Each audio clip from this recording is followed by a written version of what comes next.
After surviving a plane crash while traveling abroad, I thought the worst was over. I was wrong. What found me at the crash site was far worse. Initially, my memories of the crash were limited, a fractured, imperfect recollection. Missing crucial details. When I tried to remember those details, a series of jumbled images played in my mind, like I was reviewing a handful of blurry, out-of-focus Polaroids that someone had shuffled into a non-chronological order. Over time, that changed. My memories became clearer, but in the beginning, everything was a haze of motion and sound. This is what I remembered in the beginning. Divya and I are sitting next to each other.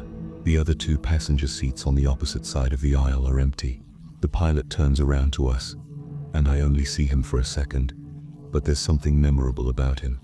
It's not the fear stitched to his face, nor is it the words he shouts to us. It's something else, something important. My sister's smiling big brown eyes alive with infectious excitement. Her lips are moving, trying to tell me something over the mechanical thruns of the aircraft's single engine. I peer out the window watching the Alps pass under us. Verdant, green valleys, smatterings of pine trees dotting the landscape, forming unique and cryptic shapes like geological birthmarks. Not birthmarks actually, more like scars, which is an important distinction. And I don't know why.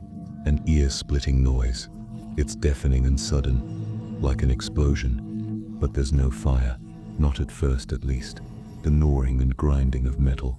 Screams from me, Divya the pilot, and from someone else. Maybe there was someone else on the plane. The aircraft tilts forward. We enter a death spiral. Violent movement rips the pilot from his chair. And he's gone. There's something important about him. It's not the fear on his face. It's something else. Before I can tell what it is, we're meters from the ground. There's the roaring of atmosphere rushing through the holes in the cabin. Terror swells in my throat. I want to turn my head. I want to see my sister, but there's not enough time. Everything goes black. I'm plunged into the heart of a deep, silent shadow. It's not death, but it's similar. Briefly, I return. My consciousness bubbles up from the depths of that shadow, and my eyes flutter open. It's quiet now. No more screams, no more chewing of metal. Only the humming chorus of cicadas fills my ears. It was early morning when we crashed. Now it's twilight. Air moves through my lungs, and it smells faintly of smoke and iron. Finally, I do turn my head, and I see Divya. She's not far, but she's broken. Her battered body hangs in a nearby oak tree. Like a warning, dusky red blood stains the bark around Divya. It's sticky and warm on my fingertips when I'm close enough to touch it. Leaning against the trunk, reaching up to pull her down from the canopy. She's much too high up, but I keep flinging my hands towards the heavens, pleading for a miracle. Again and again I try to get a hold of Divya, as if I'd be able to anchor her soul to the earth with a tight enough grasp on her body. I blink, and when I open my eyes, I'm alone in a hospital room lying in bed. Now, there's no noise at all, pure vacuous silence for hours and hours, as I slip in and out of awareness, until a question shatters that silence. "What do you remember about what happened to you, son?" says a tall, grizzled man in a dirty white lab coat, grey blue eyes intensely fixed on my own. That first week in the hospital went by quickly. Dr. Osler and Nurse Annalise were very attentive, practically at my beck and call. My suspicions were at a minimum during that time, so I could actually lay back and rest. When I was finally lucid enough, I explained what I recalled about the crash to Dr. Osler, who listened intently from a wooden chair aside the hospital bed. My sister and I were Boston natives on holiday in the European countryside. We were flying over the Alps when something went terribly wrong with the plane. I couldn't remember if it was a spontaneous mechanical failure or if the pilot had accidentally collided with something. Either way, we fell to the earth, like Icarus. I thought of Divya, a question idled in my vocal cords for a long while. A leech with hooked teeth buried in the flesh of my throat, resisting release. Eventually, I asked. Courage was the spark. Apathy was the match. The resulting fire singed that leech off my throat and out my mouth. Either she was alive, or she wasn't. Do Do you know if my sister made it to the hospital? Brown hair, mole on her cheek? The doctor inquired, his voice warm and dulcet, like a sip of hot apple cider spiked with brandy. I gulped and nodded, bracing myself. Yes, we have her here. She's in critical condition, but we're taking such good care of her. We believe she'll pull through, but she hasn't woken up yet. Relief galloped through my body, and I let my head fall back on the pillow, tears welling under my eyes. As I quietly wept, he continued to fill in the gaps, detailing where I was, how I got here, and what was next. Essentially, the plane crash landed outside of Bavaria, southeast Germany. A farmer watched our meteoric descent from the sky and immediately called for an ambulance. Now, my sister and I were admitted to a small county hospital about 10 minutes from the wreck site. Both of my legs were broken, and I lost a significant amount of blood, but otherwise, I was intact. Divya suffered greater internal injuries, so she was in the intensive care unit. Dr. Osler expected her to make a full recovery. There were no other survivors. He stood up, patted me on the shoulder, told me to sleep, and informed me that Anneliese would be in soon to check on me. When can I see her? When can I see my sister? His footfalls slowed until they came to a complete stop. He remained motionless for an uncomfortably long period of time, with his hand wrapped around the brass doorknob and his back to me. Never said a word. After about a minute of eerie inaction, he twisted the knob, pulled the door open and left. That's when I first noticed something about my situation was desperately wrong. As the doctor exited my well-lit windowless hospital room, I glimpsed whatever was outside. In an attempt to conceal it, he didn't swing the door wide open. Instead, he cracked it only slightly, just enough to squeeze his gaunt body through the partition, with his lab coat audibly dragging against the doorframe. Despite his attempt to block my view, I saw enough to plant a seed of doubt in my head about Dr. Osler and what he had told me. A clock on the wall read noon, but whatever was outside the door was pitch black. The foreboding darkness outside my room was only the first domino to fall, though. Once I fully registered the uncanniness of that detail, a handful of other equally bizarre details came to the forefront of my mind, and I did not have a satisfactory explanation for any of them. For example, the hospital was completely silent. No PA system asking for the location of a particular surgeon or announcing that visitor hours were over. No ambient noise from a heavy hospital bed thundering down the hallway. Even my room was dead silent. Initially, I didn't notice the quiet allowed me to fall into sleep without issue. That said, I was wearing an oxygen monitor. I had an IV in my arm. The machines above me appeared to be connected to both things, and yet, they were silent too. Shouldn't they beep? Shouldn't they make some kind of sound? The only noises I ever heard were the voices of the hospital staff members, and only when they were in my room talking to me. Which brings me to Nurse Anneliese. Initially, she was a tremendous source of comfort.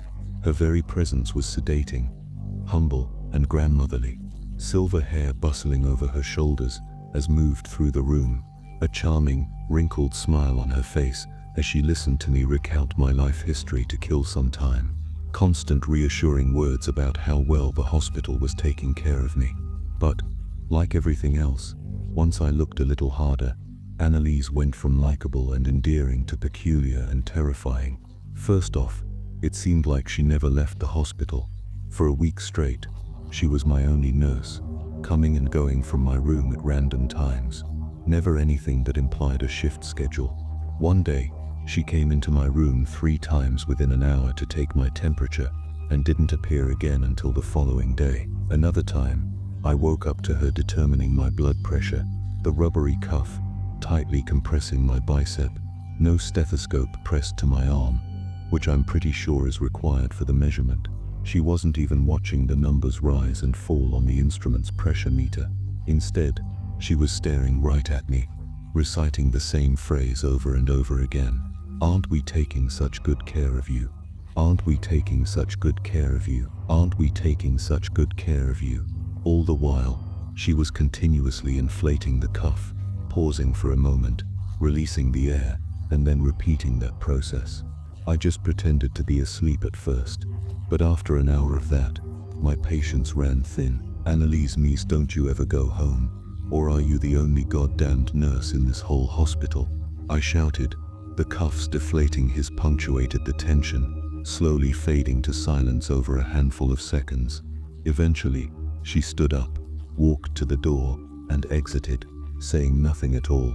The behavior reminded me of how Dr. Osler reacted when I asked him about Divya. Honestly, I never saw Annalise again. Not alive, at least. Every single nurse from then on out was different than the last. Like somehow my singular complaint had rewritten the entire staffing infrastructure of the hospital. And I mean every single one. Now, instead of having one nurse day in and day out, I'd been visited by 30 different nurses over the course of a few days. It didn't make any sense. I asked for different nurses, and that's sure as shit what I got. After about a month in that room, and with my suspicions rising, I started developing an escape plan. The only thing that was really holding me back was my casts. Since the day I woke up in the hospital, thick, marble white plaster completely encased each of my legs. The casts didn't appear to have been applied by a professional though. The surface wasn't smooth, it was rough and bubbling. Some areas clearly had more plaster than others, and there didn't appear to be a rhyme or reason for that asymmetry. Not only that, but the material seemed unnecessarily dense and heavy, and the casts were tightly molded to each extremity. It was nearly impossible for me to move on my own, almost like they were created to function like chains, shackling me to that bed. Are my legs truly even broken? I considered, panic sweeping through me like a wildfire. The impossibility of that realization lulled me to sleep like a concussion. Mental exhaustion just shut my body down. Minutes after the pilot, Dr. Osler left the room.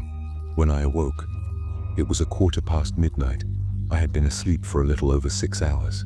I may have slept for longer, had it not been for a sharp, stabbing pain in my low back. My salvation disguised as agony. I pushed my torso forward, twisting my hand behind my back to dig for the source of the pain. After a few seconds, my fingers landed on the curve of something metallic that had punctured through the fabric of the ancient bedding. Once I recognized the spiral object, my eyelids excitedly shot open. It was a tempered steel spring. Time and use had eroded the tip to where it had become sharp. The thing wasn't a buzzsaw by any means, but it was something accessible that could maybe dig through the plaster casts that were preventing my escape. However, before I could start trying to tear the spring out, a disturbing change compelled my attention. For the first time in a month, there was no light in my hospital room. As I scanned the darkened scenery, attempting to orient myself, I noticed something else as well. Something that pried the wind from lungs, leaving me breathless and silently begging for air. A motionless blob of contoured shadow in the corner. Someone was in the room with me. Who's there? I whimpered. The silhouette sprung to life, stepping forward until they were looming over the end of my bed. When it grinned, my heart leapt, dancing between relief, disbelief and terror, never staying on one emotion for too long before moving on to the next in the cycle. Divya. At first she nodded her head slowly, but over a few seconds her nodding sped up, becoming frantic. Inhumanly quick vertical pivots that seemed to have enough force to shatter the spine in her neck. Greedy paralysis enveloped my body. I couldn't move. I couldn't speak. I could just watch as Divya lumbered around the side of the bed, until she was right over top of me, still rapidly shaking her head up and down. As she bent over the bed's railing, the nodding stopped abruptly, nearly forehead to forehead. My sister finally responded, "Yes, it's me. Don't worry. Okay? In fact, don't ask about me. I'm fine. They're taking such good care of us here." Her eyes were no longer brown. They were grey-blue, like Dr. Osler's, like Nurse Annalise's, like every nurse's eyes, actually. And with that, she stood up, turned away, and walked out the door. From that night on, I accepted my sister was dead, with my attention undivided. I worked singularly towards escape. Grief could come later, after I was away from the thing that had killed her and commandeered her body. Disassembling the casts with the sharpened end of the spring was laborious. Every minute that thing wasn't in the room, I was scraping away at the plaster, making sure to focus my efforts on the underside of the mold, rather than the outside. That way, if it inspected the cast, it wouldn't be as obvious that I had been incrementally weakening the plaster. If it was in the room, camouflaged as a real human, I smiled, engaged in pleasant conversation, profusely displayed my gratitude, thanked it every chance I got. That's what it really wanted. I suppose it wanted to feel appreciated. Giving it appreciation kept it docile. Eventually, I could tell that I had damaged the casts to the point where I could break myself loose with a few more forceful hits. Once I did, however, I knew there was no going back. My intention to slip out of its clutches would be written all over my freed legs, and as much as I attempted to discern a pattern to its appearances in my room, I just don't think there was one. Unfortunately, that meant there wasn't a right time to make my escape. I had to guess and pray it wasn't nearby when I made my move. Luck was on my side that day. The thing was close, but it was preoccupied. Despite shedding nearly 20 pounds of body weight in that hospital room, barely sustaining myself on the infrequent helpings of brackish meat soup, the thing brought me. My legs couldn't hold me upright. They had simply atrophied too damn much. Muscleless sleeves burdened with fragile bones and calcified tendons. Thankfully, my arms had retained enough strength to drag my emaciated body across the floor.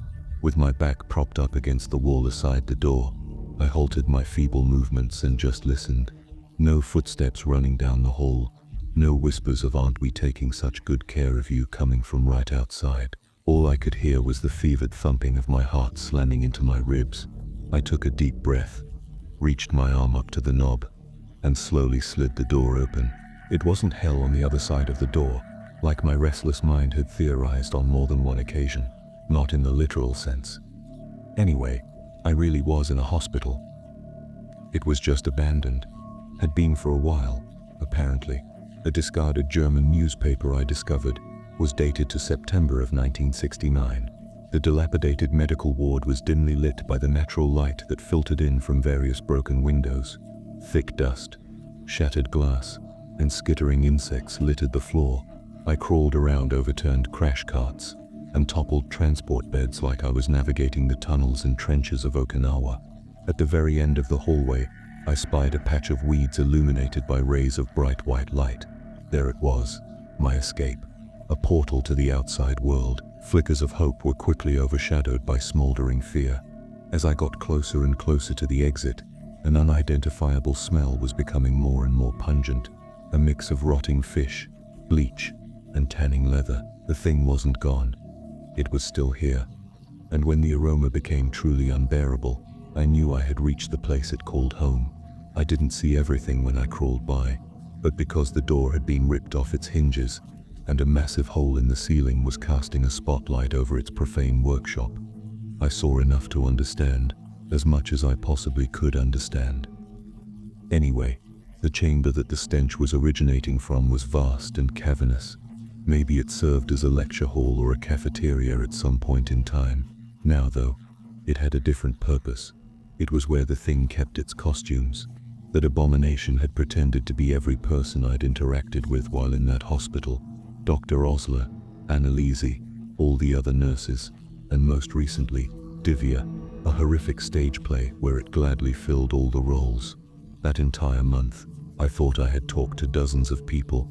In reality, it had been this goddamned mimic every single time, camouflaged by a rotating series of gruesome disguises.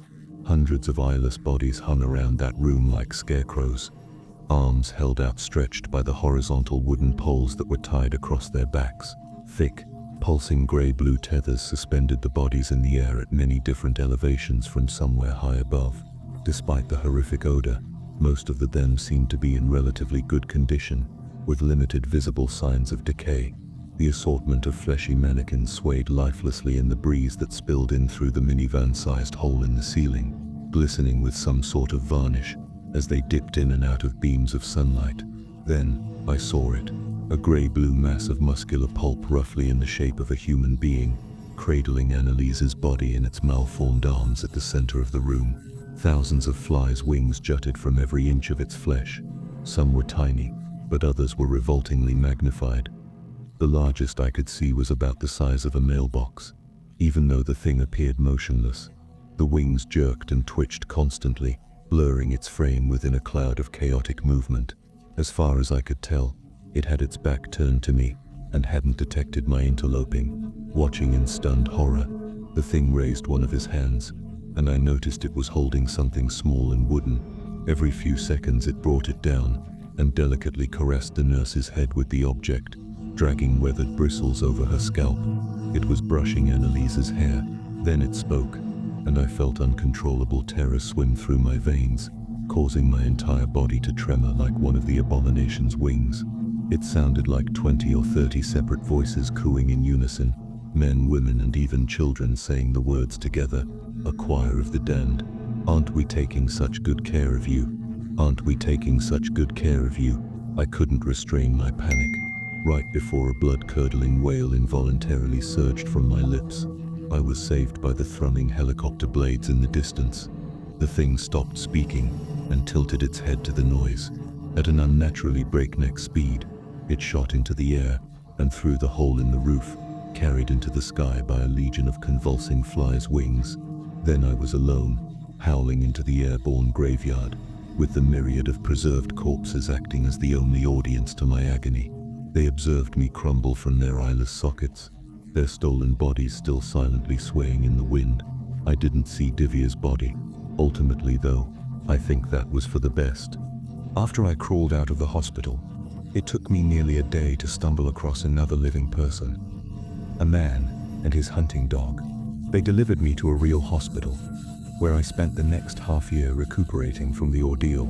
I told the police about the plane crash, the abandoned hospital, as well as the thing and its museum of hanging bodies. They didn't dismiss my claims, nor did they call me crazy, but it was clear that they didn't plan on investigating it either. Whatever that thing was, the detectives knew about it, and they didn't intend on interfering with its proclivities.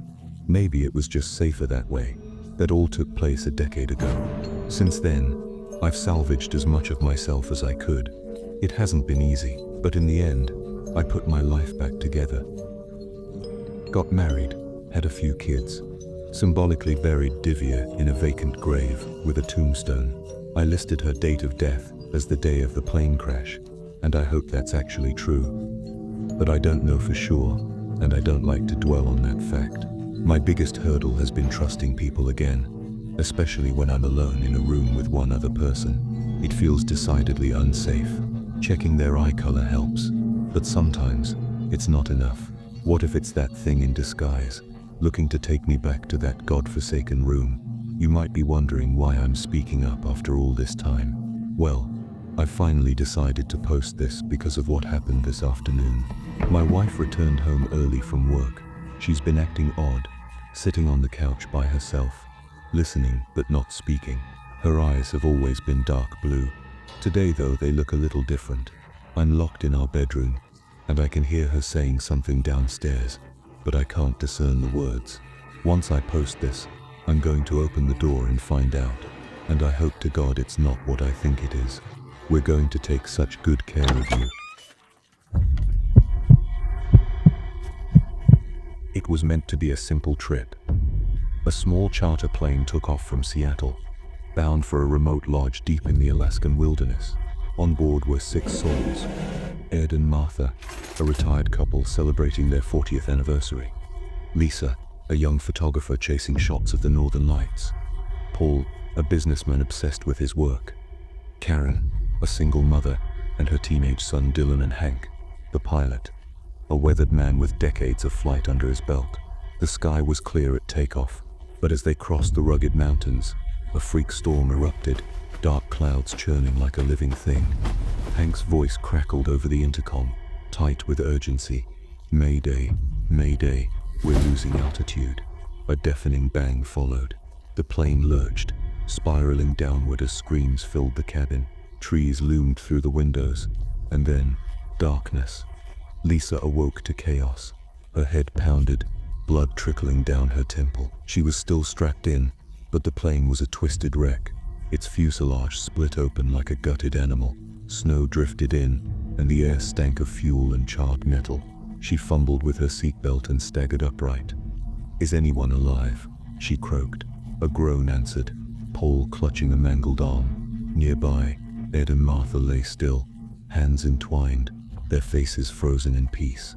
Lisa checked them, her stomach twisting. Dead. Dylan knelt by his mother Karen, shaking her lifeless form. "Mom, please," he sobbed. She was gone too. Hank was missing. The cockpit, a crumpled tomb buried in snow. "We need shelter," Lisa said, forcing calm into her voice. "And supplies. Let's check the hold." They salvaged what they could. A handful of protein bars, a dying flashlight, a torn blanket. The radio was smashed, their phones useless in the remote wilds. Night fell fast, the temperature plunging. The wind howled through the wreckage, and they huddled together, shivering.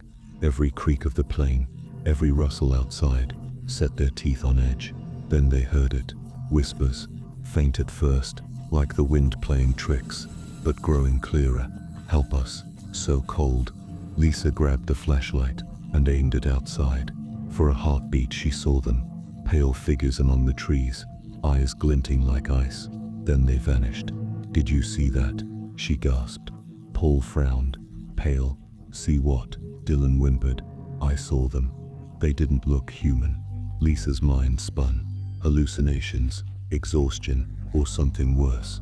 By morning, staying put wasn't an option. They had to find help. The trio trekked into the forest, the snow swallowing their steps. Hours later, they stumbled into a clearing and froze. Another plane wreck sat there, ancient and rusted, vines snaking through its bones. A faded logo marked it as a 1950s charter flight. "How long has this been here?" Paul muttered. Lisa edged closer, crunching over brittle remains. Bones, she realized with a shudder. Inside, she found a photograph, yellowed and cracked. It showed 6 passengers, a pilot, a couple, a young woman, a suited man, a mother and child. Their faces mirrored her groups, down to the expressions. "This is us," she whispered. Dylan peered at it. "That's impossible. This thing's decades old." A twig snapped. They whirled to see Hank limping toward them, bloodied and wild-eyed. "You shouldn't be here," he rasped. "This place is cursed." "Hank." Lisa rushed to him. "Where were you?" "Thrown clear," he coughed. "But I saw them. The others. They've been waiting." "Waiting for what?" Paul snapped. Hank's eyes flicked to the old wreck. "For us. Every few decades a plane crashes here. Same route, same storm. It's a trap. They need new souls to replace them, or they're stuck forever." "That's crazy," Paul said, but Lisa remembered the whispers, the figures. She shivered. Hank had a plan. "There's a cave nearby. Old native grounds. We can break the cycle with a ritual." With no better ideas, they followed him through the woods to a jagged cave mouth. Inside, symbols scarred the walls, and a stone altar loomed, staying dark. Hank handed Lisa a crumpled paper from his pocket. "Found this in the old wreck. It's a chant to free them. You read it." "I'm too weak." She hesitated, then began, her voice trembling over the strange words. The cave shook, shadows twisted, the air icing over. The whispers turned to screams. "You are ours." Figures emerged, gaunt, eyeless things reaching for them. Dylan shrieked. Paul swung the flashlight uselessly, and Lisa pressed on. With the final word, silence fell. The figures writhed, then melted into mist. The cave warmed, the dread lifting. "It's over," Hank sighed, slumping. They returned to the wreck, lit a fire, and waited. At dawn, a helicopter spotted them, and relief flooded in. But as it landed, Lisa glanced back and saw them, the figures, lining the trees, watching. Months later, safe at home, Lisa couldn't escape. The whispers haunted her dreams, her breath fogging in the night, as if the cold had followed her. Sometimes, she'd look outside, and there they'd be, waiting in the shadows, patient and relentless. Some horrors don't end, they just bide their time.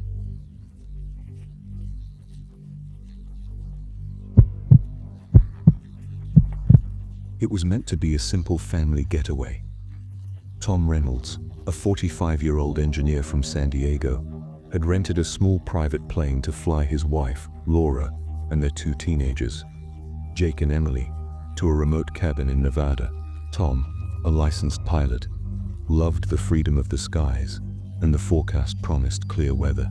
As they soared over the Mojave Desert, the golden sands stretched endlessly below, shimmering in the afternoon sun. But everything changed in an instant. A sudden sandstorm roared to life, blinding and relentless.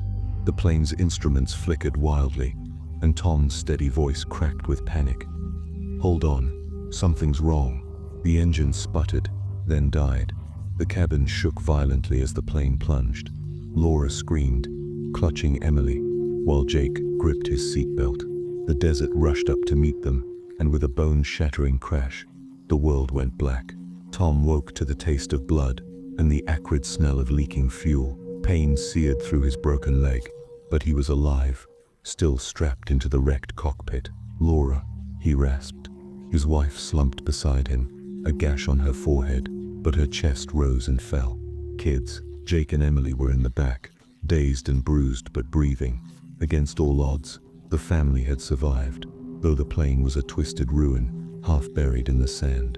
Laura, a nurse, snapped into action despite her own injuries. She bandaged Tom's leg, checked Jake's sprained wrist, and reassured Emily, who was shaking but unharmed. They scavenged what they could from the wreckage: 3 water bottles, a first aid kit, and a flashlight with flickering batteries. The radio was dead, their phones useless in the vast emptiness. The sandstorm had vanished, leaving a merciless sun beating down. "We can't stay here," Laura said, wiping sweat from her brow. "We'll die of heat stroke. We need shade." With Tom limping and the kids supporting him, they trudged through the dunes. The heat was suffocating, their water dwindling fast. Hours later, as despair set in, they spotted Salvation, an old mine entrance, its wooden supports weathered and sagging. "It's our best shot," Tom said, guiding them toward the dark opening. They squeezed inside. The cool, damp air, a fleeting relief from the desert's wrath. The mine stretched into blackness, its walls lined with rusted tracks and crumbling beams. They ventured deeper, seeking a spot to rest, when Emily stopped short. "Did you hear that?" she whispered. A faint scratching echoed from the shadows, sharp, deliberate, like nails on rock. Tom swung the flashlight, its weak beam trembling. "Probably just rats," he said, though his voice betrayed his doubt. They pressed on, entering a wider cavern, littered with old mining tools, and something stranger, a metal crate stamped with a faded government seal. Curious, Jake pried it open. Inside were stacks of yellowed papers, syringes, vials of murky liquid, and a Geiger counter. "What is this?" he muttered, scanning the documents. Phrases like Project Mirage and biological enhancement stood out, dated from the 1950s. Laura frowned, her medical training kicking in. "This looks like an experiment, something classified. But why in a mine?" Before they could dig deeper, a low growl rumbled through the cavern, deep and guttural. The family spun around, the flashlight catching a flicker of movement. Something large and hunched, darting behind a pile of rocks. "We're not alone," Tom hissed. They backed toward the tunnel, but a sudden cave-in blocked their exit, dust choking the air. They were trapped. The growling grew louder, and then it stepped into the light. A creature, humanoid but horribly wrong.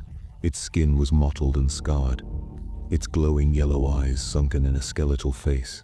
It lunged with terrifying speed, claws slashing. Jake swung a pickaxe, missing by inches, and the thing shrieked, retreating into the dark. "What the hell was that?" Emily sobbed. Tom's mind raced, piecing it together. The documents, radiation, mutations. They were testing something here, and it's still alive. Desperate, they followed the tracks deeper, hoping for another exit. Instead, they found a makeshift lab. Rusted cages, shattered beakers, and walls scrawled with desperate messages. "They won't let us leave. The sand hides their screams." God forgive us. A skeleton lay in the corner, clutching a journal. Laura grabbed it, her hands trembling as she read aloud. They were experimenting on soldiers, trying to make superhumans. Radiation, chemicals. It went wrong. The subjects turned into monsters. The project was abandoned. The mine sealed. And we just broke the seal, Jake said, his voice hollow. The creatures plural now, their eyes glinting in the shadows. Closed in, their snarls echoing. Tom found a flare in the lab and struck it, the blinding light forcing the monsters back. We need to collapse the tunnel, he shouted. Trap them. They spotted a crate of old dynamite, its fuses brittle but intact. Working fast, they rigged it up as the creatures lunged again. Tom tossed the lit flare, yelling, "Run!" The family sprinted back toward the entrance, the explosion roaring behind them. The mine shook, rocks crashing down, burying the lab and its horrors. They burst into the sunlight, coughing and gasping, as the entrance collapsed in a cloud of dust. Exhausted and battered, they staggered through the desert, praying for rescue. Hours later, a helicopter's hum broke the silence. They waved frantically, and it landed, sand swirling. Men in hazmat suits stepped out, faces hidden behind visors. "You're safe now," one said, his tone flat. They were bundled into the chopper, given water and blankets, too relieved to question it. But as they lifted off, Tom glanced back and froze. Figures in suits stood among the dunes, watching, not rescuers but something else. He noticed the government seal on their uniforms, identical to the crates. Dread coiled in his gut. "Where are you taking us?" he demanded. The man turned, his smile cold. "Somewhere safe. You'll be debriefed soon." Laura gripped Tom's hand, her eyes wide with fear. They hadn't escaped the nightmare. They'd just become part of it.